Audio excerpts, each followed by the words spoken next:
सिर्फ ग्रुप 3 में मुझे आइटम लगे थे 2, क्योंकि तब तो मेरा बहुत ही गंदा कटा था। वो मेरी क्रश थी एक्चुअली। फिर मेरा क्लियर हो गया था, वो अभी तक नहीं हुआ है, बट अभी वो कर ओके। दिया है। सीरीज 3 है, हम लोग लूडो खेल रहे थे, बट मुंबई कैंपस में शॉर्टलिस्टिंग कुछ भी बेसिस पे हुआ था, किसी को पता नहीं क्या बेसिस पे हुआ था, मतलब उन इवन रैंकर्स को भी शॉर्टलिस्टिंग में आ रहे थे। उसके बाद मेरा ऑफ कैंपस में 2-3 कंपनी में हुआ था, मेरा एक्सेंचर में हुआ था एंड मेरा रिलायंस में भी हुआ था जीएसटी के लिए। एक्चुअली स्टार्टिंग में तब एनएलसी करके आया था जब मेल, तो मुझे पता ही नहीं था एक्चुअली कंपनी के बारे में तब कुछ भी, ये पीएसयू है नवरत्न है करके। सब लोग डेटा दिख रहे हैं, एनुअल रिपोर्ट दिख रहे हैं, मैंने कुछ अलग पढ़ा है, वो कुछ अलग बोल रहा है, एनुअल रिपोर्ट में कुछ अलग ही दिख रहा है। उन्होंने बोला कि हाँ कांग्रेचुलेशन, आपका सिलेक्शन हो गया एनएलसी इंडिया में। चेकिंग के मैंने बैग भी नहीं उठाया, पहले मम्मी को कॉल किया। एक्चुअली इतना बड़ा मैं सोचा ही नहीं था स्टार्टिंग में। तो आपके नोट्स तो बहुत ज्यादा हेल्पफुल, टेरिंग बहुत ही ज्यादा हेल्पफुल हुए थे सारे कैंपस में भी और ऑफ कैंपस इंटरव्यू में भी। हेलो हेलो हेलो दोस्तों, कैसे हैं आप सब। मैं आपका अपना शर्मा जी का बेटा सीएसईएम वेदांत शर्मा आ गया हूं आपके अपने शो पर Sharma ji on the mic, where चाय मीट्स चर्चा, कैंपस मीट्स क्यूबिकल्स, मार्क्स से लेके मीम तक, डेडलाइन से लेके ड्रीम तक, यहाँ सबकी बातें होंगी, फुल ऑन मस्ती होगी, only and only Sharma ji style. तो दोस्तों, इस एपिसोड में we have someone very special, जिन्होंने अपने फेवरेट टीम को कंपनी देने के लिए अपना पर्सनल माइलस्टोन अचीव किया था। मैं किन के बारे में बता रहा हूं। इस बार 2025 आईपीएल में क्या हुआ था, पहली बार आरसीबी ने कप जीता था, वैसे ही ई साला कप नाम दे के बदले ई साला सीएमए क्वालिफिकेशन नाम देने किसने सोचा था। सीएमए रोहन अमृतवार, जिनका प्लेसमेंट हुआ है एनएलसी एक नवरत्न पीएसयू में थ्रू कैंपस प्लेसमेंट्स।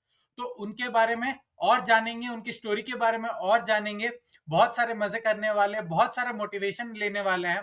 तो वीडियो के एंड तक बने रहिए। Please welcome CMA Rohan Amritwar with a huge round of claps. Rohan, welcome to Sharma ji on the mic. Thank you sir, बहुत अच्छा लग रहा है।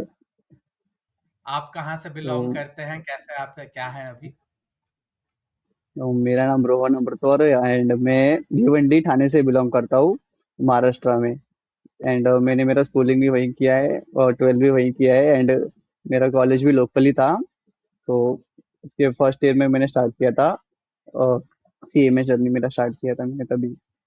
एंड मैंने मुंबई में घाटकोपर में आईटी का शिफ्ट किया था, और सीए फर्म था जो कि मोस्टली जीएसटी ओरिएंटेड था। एंड मुझे थोड़ा इंटरेस्ट भी था जीएसटी, तो मैंने उसमें ही आर्टिकलशिप परस्यू करने का ट्राई किया था। Okay great. तो फिर आपका सीएमए भी कंप्लीट हुआ जून 2025 में, if I am not wrong. Yes sir.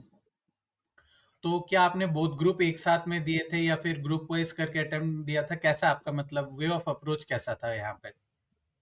मेरा स्टार्टिंग से ही वे ऑफ अप्रोच था कि मैं एक एक ग्रुप ही दूंगा, क्योंकि मुझे मुझे बहुत ग्रुप बहुत हेक्टिक लगता था एंड रिवीजन का पीरियड भी बहुत कम मिलता है एक दिन पहले एग्जाम में। तो इतना मेरे से नहीं, मुझे पता था कि मेरे से नहीं होगा, तो मैंने एक एक ग्रुप ही दिया था एंड मेरा फर्स्ट अटेम्प्ट में ही हुआ था। बट सिर्फ ग्रुप 3 में मुझे अटेम्प्ट लगे थे 2, क्योंकि तभी प्रिपरेशन नहीं हुआ था एंड मेरे पर्सनल प्रॉब्लम्स में चल रहे थे, फैमिली प्रॉब्लम्स चल रहे थे, तो तब मुझे अटेम्प्ट लगे थे 2 अटेम्प्ट। Okay great. तो आपका थर्ड अटेम्प्ट में ग्रुप 3 खत्म हुआ है, बट बाकी सारी चीजें एक एक अटेम्प्ट में फर्स्ट कंप्लीट हुई अटेम्प्ट। थी। Great yes sir. Great great.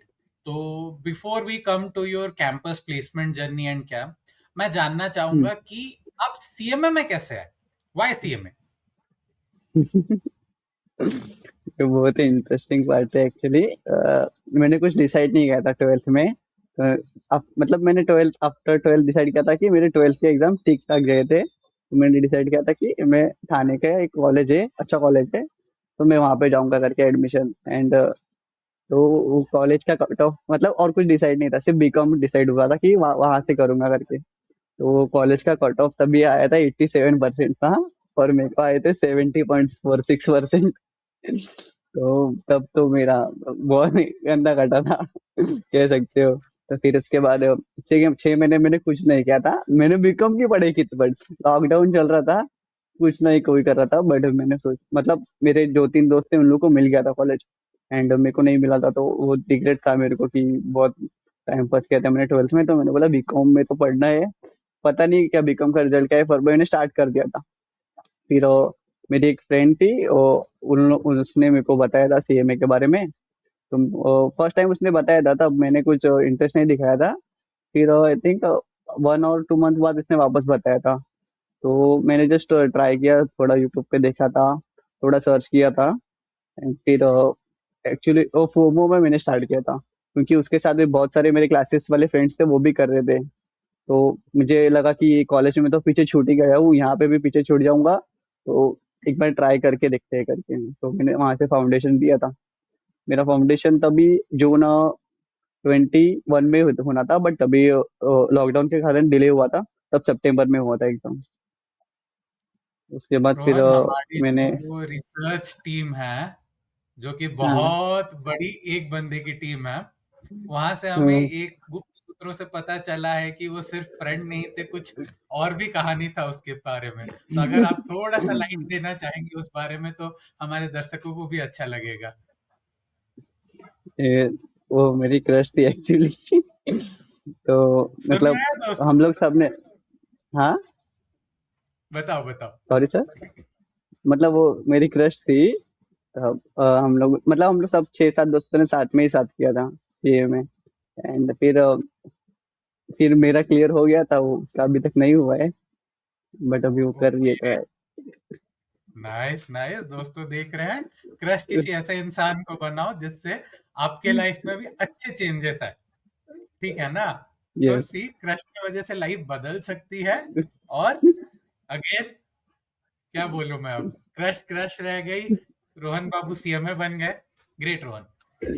तो फिर आप जैसे बता रहे थे कि आपने आपका आर्टिकलशिप जीएसटी में किया था, फिर आपका फाइनल यस। खत्म हो गया, रिजल्ट्स के दिन का आपका एक्सपीरियंस क्या था? If I am not wrong, 11 अगस्त, वो डेट आप भूलेंगे नहीं, तो यस। फिर वो फीलिंग क्या थी आपकी जब रिजल्ट्स देखा आपने? तो जब मैंने ग्रुप रिजल्ट, मतलब रिजल्ट वाला जो था ना, तब मैंने ग्रुप 4 दिया था। तो मोस्टली मेरे एग्जाम भी अच्छे गए थे, एंड सब अच्छा गया था, पर फिर भी एक डर था ही कि होगा कि नहीं होगा करके। मैं तो सोया ही नहीं था एक रात पहले, मेरे को याद है। अराउंड मेरे मतलब 2 इंटर के फ्रेंड्स थे, एंड मेरे एक फ्रेंड है, वो भी फाइनल में थी। तो हम लोग चारों जन लाइब्रेरी में जहाँ पढ़ते थे, जस्ट लाइब्रेरी के आउटसाइड मिले थे। थिंक 11:30 कुछ था टाइम अभी। इन 11:30 टू आई थिंक 12:30 या 12:45 तक हम लोग वहीं पे थे, टाइम पास कर रहे थे, क्योंकि जो मेरी फ्रेंड थी उसका भी ग्रुप 3 था एग्जाम जून में, बट उसका पढ़ाई नहीं हो रहा था रिजल्ट के कारण। एंड जो दोनों फ्रेंड्स थे वो लोग भी, मतलब किसी का कुछ मन नहीं लग रहा था, तो हम लोग सब मिल रहे थे, फन कर रहे थे, टाइम पास कर रहे थे। उसके बाद फिर ठीक है, 1 बजे तक मैं घर पहुंचा था। 1 बजे हम लोगों ने लूडो खेलना चालू किया था। हम लोग चारों, जिनका रिजल्ट बाकी है वो, और एक मेरी फ्रेंड है, उसका रिजल्ट बाकी नहीं था, फिर भी वो हम लोग को कंपनी के लिए हम लोग लूडो खेलते थे। टिल 3 AM हम लोग लूडो खेल रहे थे। उसके बाद फिर सब लोग सो गए। फिर मेरे को नींद ही नहीं आता था, 3:30 तक कुछ नींद नहीं आया था, 4 बजे तक मैं जागा था। फिर उसके बाद मैं थोड़ा सोया, एंड अराउंड 5:30 को मैं वापस उठ गया था। मुझे पता था कि इंस्टीट्यूट 6:10 को या 6:15 को रिजल्ट दे देता है, क्योंकि लास्ट 2 बार मैंने एक्सपीरियंस किया था। तो फिर मैं बस जगा था कि 6:15 को रिजल्ट आ जाए, बट 6:30 तक एक्चुअली रिजल्ट ही नहीं आया था, 6:20 तक। तो फिर मैं बोला कि शायद डिले हो सकता है, तो मैं सो गया। तो मैं सोया, उसके बाद मैं उठा था 7 बजे। 7 बजे उठ के देख रहा हूँ तो मेरे दोस्तों के मिस कॉल ग्रुप पे, वीडियो कॉल ग्रुप पे मैसेज चल रहे थे। मतलब 20-25 मैसेज हो गए थे। कुछ ऊपर नहीं किया, सीधा मेरा रिजल्ट देखा। कॉन्ग्रेचुलेशन देखा भाई, खुश हो गई। सबसे पहले मम्मी पापा को बताया, मम्मी भी एक्चुअली बेडरूम में लॉक करके मैं अलग से सोया था, क्योंकि मेरे को डर था कि मतलब मम्मी पापा के सामने फेल का रिजल्ट तो मैं नहीं देख सकता। मैं ट्राई, और मैंने मतलब फाइनल में भी कैसे ट्राई किया था कि जो दोनों बार मैं फेल हुआ था, तब मैं घर के बाहर रिजल्ट देखा था, क्योंकि मुझे मतलब थोड़ा कॉन्फिडेंस भी कम था, और मुझे घर पे नहीं दिखा रहा था मेरा रोने वाला चेहरा। बट इस बार भी मैं मतलब अकेले बेडरूम में रिजल्ट देखा मैंने, एंड पास हो गया। फिर मम्मी भी जगी हुई थी, रात भर सोई थी, तो मम्मी को बताया, पापा को बताया, सब खुश हो गए थे 7 बजे। फिर सब मेरे फ्रेंड्स में, सारे ग्रुप में सब पास हो गए थे। मतलब मेरी फ्रेंड थी, ग्रेट वो भी ग्रुप 4 थी। Great great. ये फीलिंग बहुत सही होती है, मतलब घर वालों को ये न्यूज बता रहे हो, उनके चेहरे पे हंसी। फिर और एक चीज होता है कि फ्रेंड सर्किल में अगर हम पास होने के साथ दोस्त पास होता है ना, तो और ज्यादा खुशी लगता हाँ। है, क्योंकि फिर वो साथ में आप मजे कर सकते हो। That's a yes very sir. Nice feeling. Great great great Rohan. तो फिर आपने, if I am not wrong, आपका पहले ऑफ कैंपस में एक प्लेसमेंट हो गया था, फिर आपका एनएलसी में प्लेसमेंट हुआ था। तो ऑफ कैंपस प्लेसमेंट में आपका कहाँ पे हुआ था, क्या आपका एक्सपीरियंस था उसमें, थोड़ा सा बताएंगे कि कैसे क्या हुआ था उस टाइम पे, सिचुएशन क्या हुआ था? क्योंकि इस ऑफ बार आप कैंपस जैसे में। आपको पता है कि इंस्टीट्यूट के जो कैंपस प्लेसमेंट्स में हम्म। सबको टेंशन बहुत ज्यादा था क्योंकि कंपनीज बहुत कम आई थी। तो आपका यस वहां पे सर। एक्सपीरियंस कैसा रहा, थोड़ा बताएंगे? तो एक्चुअली मैंने ऑफ कैंपस से पहले कुछ ट्राई नहीं किया था, ये मेरा मिस्टेक था एक्चुअली। तो बट एडवांटेज हुआ बाद में मेरा। तो मैंने कैसे सोचा था कि कैंपस में मेरा हो जाएगा करके, मैं कॉन्फिडेंट था क्योंकि मेरे मार्क्स अच्छे थे फाइनल्स के। मुझे फाइनल्स में 64% थे। तो वो मुझे था कि मुझे शॉर्ट लिस्टिंग तो आएगा ही करके।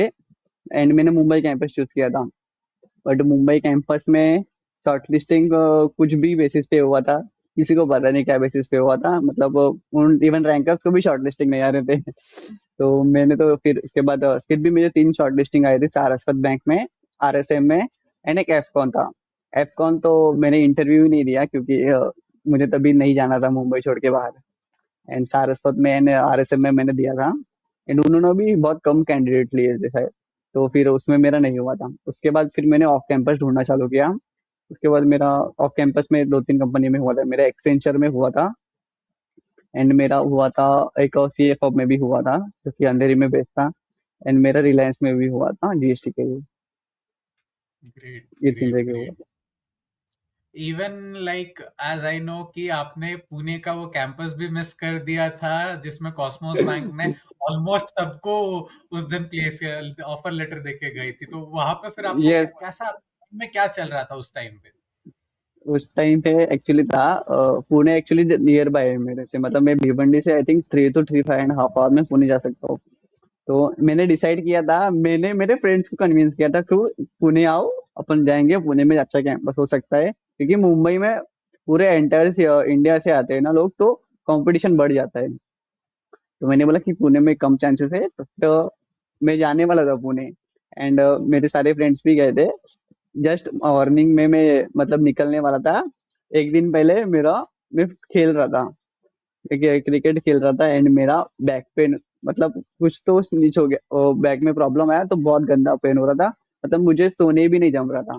तो मैंने मिस कर दिया था कैंपस। एंड जब मुझे बाद में पता चला कि इन सबका प्लेसमेंट हो गया है, तो मैं एक अलग ही रिग्रेट था।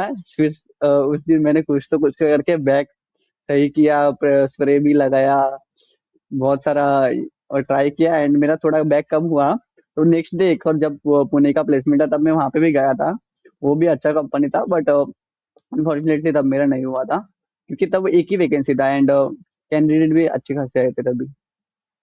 Great, great, great. तो फिर रोहन, जैसे कोलकाता कैंपस में इस बार एनएलसी आई थी, बट आप वेस्टर्न हम्म। रीजन में थे, तो जब आपको पहला मेल आया कोलकाता में ऐसा है, तो हम्म। आपका वहां पे रिएक्शन क्या था फिर? एक्चुअली स्टार्टिंग में तब एनएलसी करके आया था जब मेल, तो मुझे पता ही नहीं था एक्चुअली कंपनी के बारे में तब कुछ भी, कि ये पीएसयू है, नवरत्न है करके। एंड में तब मैंने आपको कॉल किया था कि सर क्या करना चाहिए, मतलब अभी तक मुझे ऑफर नहीं है, और अभी तक जो एक ही ऑफर है लेंस का। एंड अगर मैं ये छोड़ दूंगा तो फिर उधर भी नहीं हुआ तो क्या हो जाएगा करके। लेकिन आपने बोला था ट्राई करो, एंड हो जाएगा आपका, क्योंकि यही लास्ट मौका है, इसके बाद आपको मौका मिले ना मिले पीएसयू में इंटरव्यू देने का। तो आपके भरोसा करके एंड आपके और अश्विन सर के प्रिपरेशन पे मैंने भरोसा रख के चला गया था। मतलब बहुत कम प्रोबेबिलिटी था, मेरे को भी पता था, बट फिर भी मुझे था कि एक बार चांस देता हूँ, क्योंकि इतना प्रिपेयर तो मैंने किया ही था। हम रोज जीडी प्रैक्टिस करते थे हम लोग। मैंने इतने सारे मॉक इंटरव्यूज दिए थे, बाकी जगह पे इंटरव्यू दिए, तो मुझे था कि एक एक ट्राई तो देना बनता है करके। तो मैंने बैठ लिया और मैंने दिया था इंटरव्यू। ग्रेट। तो अभी थोड़ा सा इंटरव्यू एक्सपीरियंस के बारे में बताएंगे, क्योंकि जो आपके जूनियर्स हैं वो इस मोमेंट के लिए वेट कर रहे हैं कि इंटरव्यू में क्वेश्चंस क्या क्या पूछे, कैसे गया interview, the most awaited moment of this interview.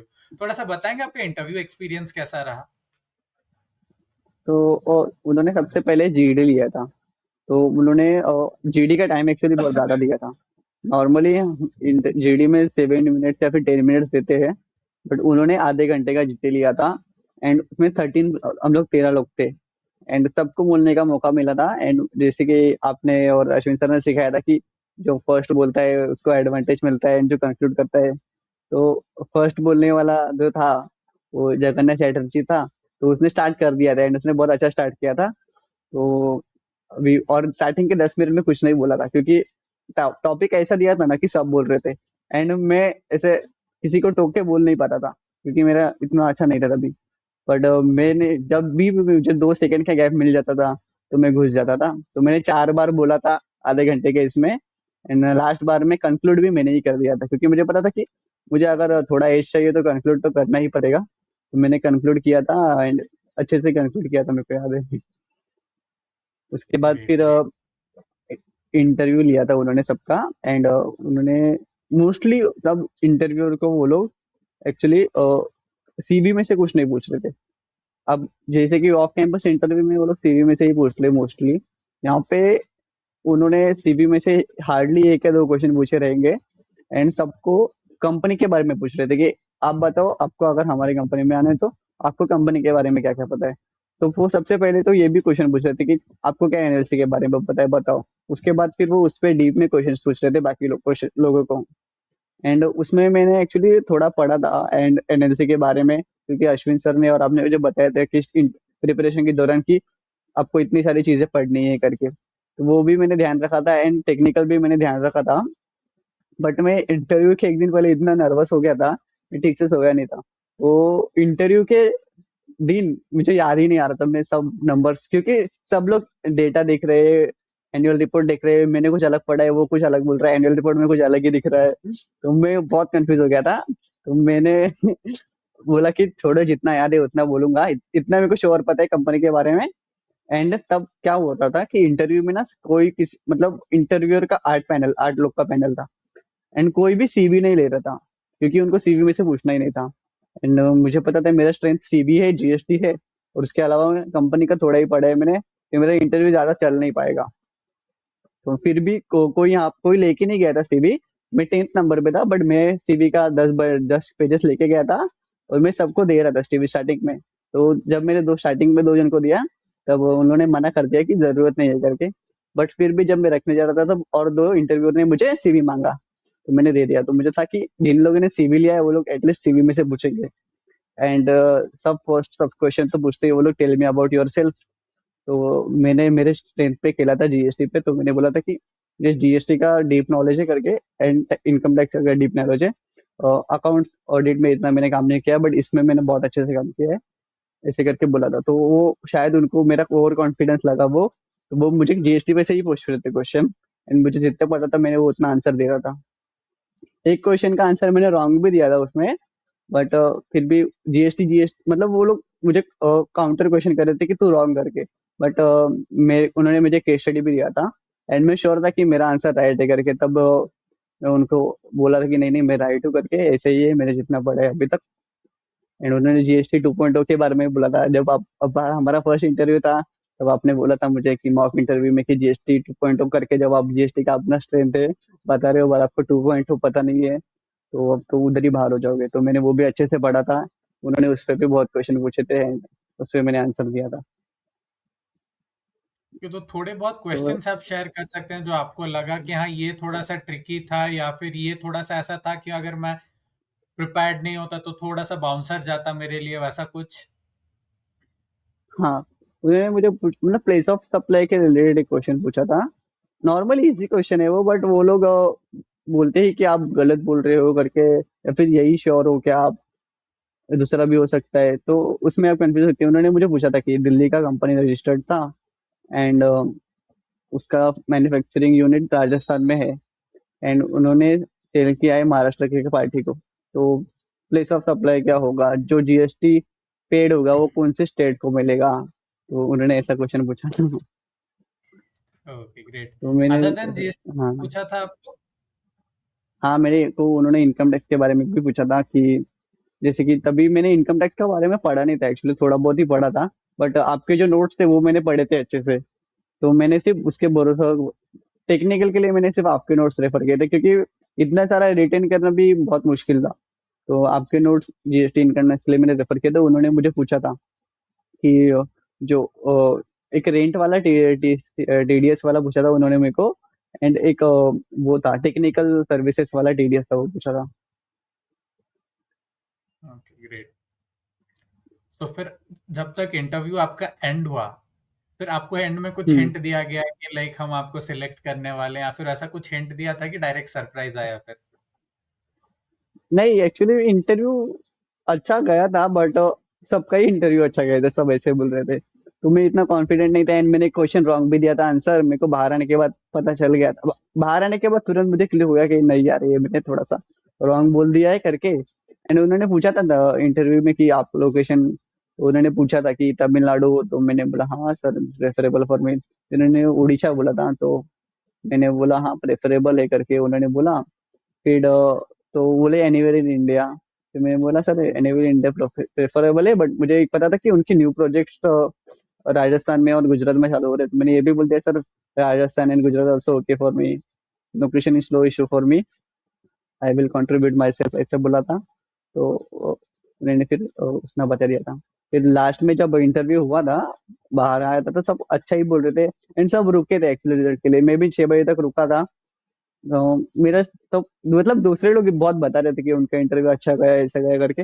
मैं शेयर नहीं कर रहा था, मेरे को था कि कोई बता दूंगा, नहीं हुआ तो फिर मैं शांति था। एंड उसके बाद मेरा फिर जब सब बहुत बहुत ज्यादा ही सबका अच्छा जा रहा था ना, सब बता रहे थे, तो मैं निकल गया। मैं उधर से मैं निकल गया, मैं डायरेक्ट एयरपोर्ट चला गया।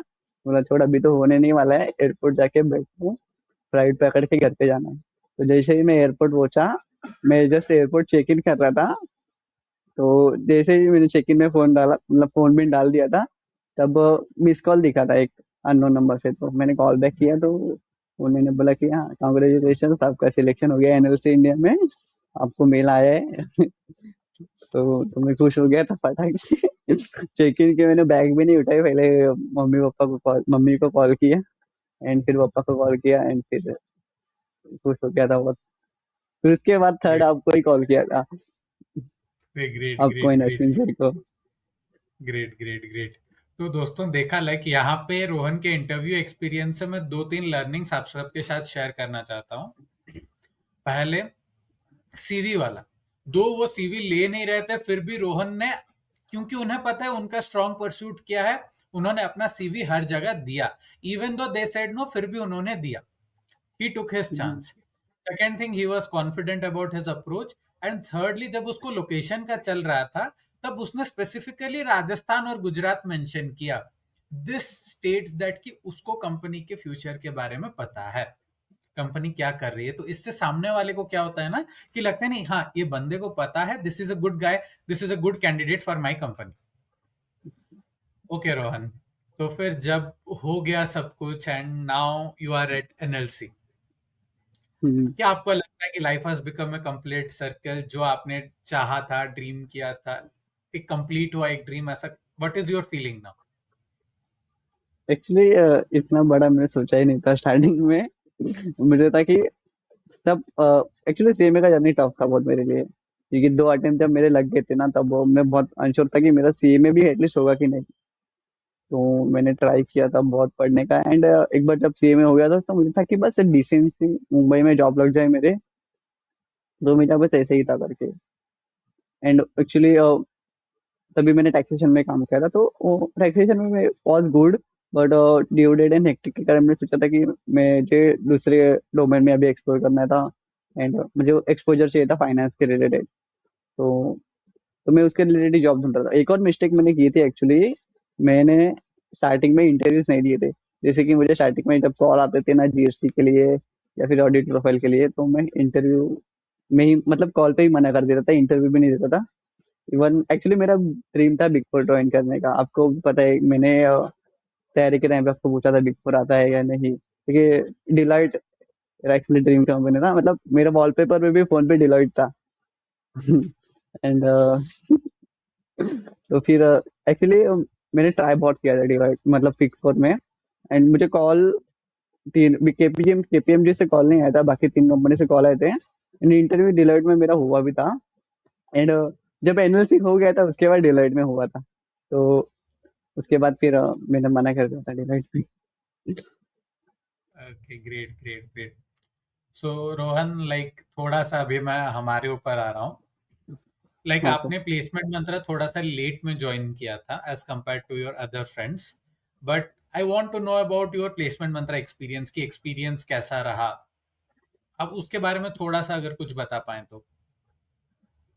दोस्तों एक्चुअली जीडी के बारे में मैंने ना, मुझे पता ही नहीं था कि जीडी होता है करके कुछ। जब एएसटी पे चल रहा था ना, तब जीडी के बारे में मुझे पता चला कि पीएसयू जीडीज लेती है करके, एंड कुछ बड़ी कंपनीज भी जीडी लेती है करके। एंड जो मैंने जीडी का कंपटीशन एएसटीपी में देखा था, सिर्फ 3 या 4 भी लोगों के बैचेस हुए थे, एंड तो मैं शॉक हो गया था यार, इन लोग तो मेरे को खा जाएंगे। तो मैं डर गया था बहुत उसके भी कारण। फिर जैसे ही एएसटीपी खत्म हुआ था, अश्विन सर आए थे मुंबई में एएसटीपी के टाइम पे, एंड उन्होंने बताया था मतलब कि कुछ भी रहेगा तो आप मुझे लिंक्डइन पे मैसेज करो, हम लोग ऐसे स्टार्ट कर रहे हैं करके। तो मुझे पता नहीं था कि स्टार्ट हो चुका है ऑलरेडी। तो तब मैंने अश्विन सर से बात किया था, एंड तब मैं प्लेसमेंट मंत्रा में ऐड हुआ। एंड उसके बाद सिर्फ कैंपस को तब भी 10 या 12 दिन ही बाकी थे, तब मैं प्लेसमेंट मंत्रा ज्वाइन हुआ था, क्योंकि मुझे था कि एटलीस्ट थोड़ा डीडी तो प्रिपेयर करूँ, एंड इंटरव्यू प्रिपरेशन भी, क्योंकि सर ने बोला था कि आपके 3 to 4 मॉक इंटरव्यूज हो गए, एंड अदर देन दैट जो भी कंपनी में शॉर्टलिस्ट होंगे उसके स्पेसिफिक आपके इंटरव्यू होंगे सारे। तो मुझे बोला कि मुझे तो लेना ही पड़ेगा, क्योंकि यही फर्स्ट एंड लास्ट चांस है कैंपस। तो उस हिसाब से मैंने ले लिया था बैच। एंड मेरा मतलब वो बहुत अच्छा था एक्चुअली, जीडी मेरा उस डेली सेशन की वजह से बहुत इंप्रूव हुआ था। क्योंकि स्टार्टिंग में मैं फर्स्ट जीडी में मैंने तो कुछ बोला ही नहीं था, और मुझे डांटा था बहुत अश्विन सर ने कि आपको वहां पे चांस नहीं मिलेगा, आपको चांस छीनना पड़ेगा। तो फिर उसके बाद थोड़ा इम्प्रूवमेंट हुआ। मैं ट्राई करता था कि मेरा कंटेंट जो जीडी का है वो उस पे ज्यादा ध्यान दूं, अदर देन शाउटिंग। तो मैं थोड़े से अच्छे पॉइंट्स या फिर कोई अलग ट्राई करता था।